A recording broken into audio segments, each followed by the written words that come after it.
Hello, I'm Dr. Tan Ning Kin, Consultant Obstetrician and Gynaecologist at EK and EL Women's Clinic. Today, I would like to talk about Group B Streptococcus or GBS and explain why we routinely screen for this during pregnancy. Many expectant mothers become worried when they hear that they are GBS positive. Fortunately, in most cases, this is not something to be alarmed about.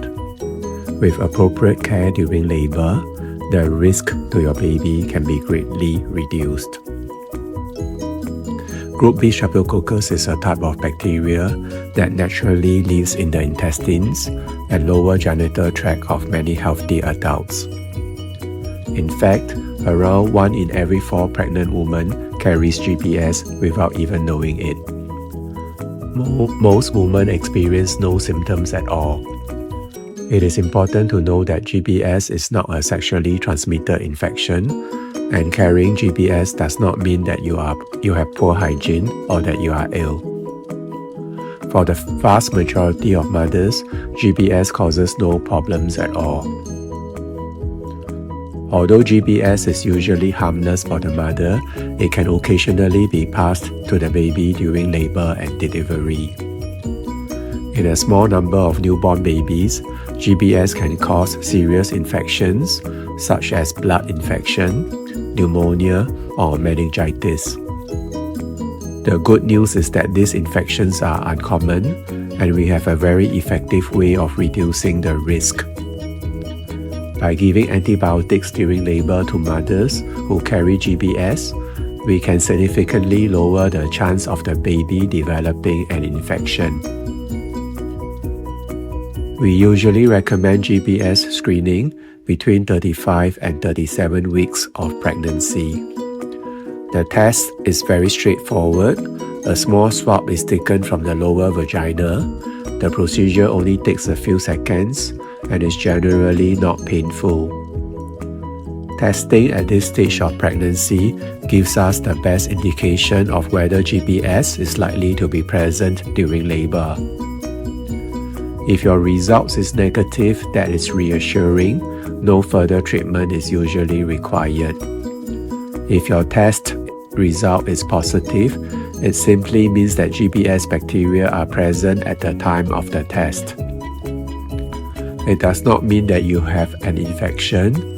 It does not mean that your baby is infected. And it certainly does not mean you need a cesarean section. It simply tells us that you will benefit from antibiotics during labor to protect your baby. If you are GBS positive, we will recommend intravenous antibiotics once labor starts or after your waters have broken. These antibiotics are given through a drip into a vein. The earlier they can be started during labor, the better they work in reducing the baby's exposure to GBS. After birth, your baby will also be observed carefully to ensure that he or she remains well. Many mothers ask whether they should start antibiotics before labor. In most situations, the answer is no. This is because antibiotics taken during pregnancy may temporarily remove the bacteria, but GBS often returns before delivery. For this reason, giving antibiotics during labor is much more effective than taking them weeks beforehand. There are certain situations where we recommend antibiotics during labor, even if a routine GBS swab has not been performed. These include women who previously had a baby affected by GBS infection, women who have GBS detected in their urine during pregnancy, or women who go into labor before screening can be completed and have other risk factors. Your obstetrician will discuss the most appropriate management if any of these situations apply to you. One common question is whether you can still have a normal vaginal delivery. The answer is yes. Being GBS positive is not an indication for cesarean section. Another common question is whether you can still have a water birth. In many cases, the answer is also yes, provided that antibiotics can be administered appropriately and your labor is otherwise suitable for water birth. Finally, many mothers ask whether their baby will definitely become infected if they are GBS positive. The answer is no. In fact, the vast majority of babies remain perfectly healthy, especially when mothers receive antibiotics during labor.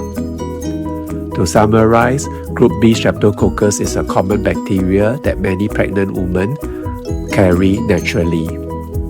Most mothers have no symptoms and remain completely well. Routine screening at 35 to 37 weeks help us identify mothers who will benefit from antibiotics during labor. These antibiotics are highly effective at reducing the baby's risk of serious infection. If you have any questions about GBS screening or your pregnancy, please feel free to discuss them with me during your next antenatal visit. Thank you for watching, and I wish you a safe pregnancy and a healthy delivery.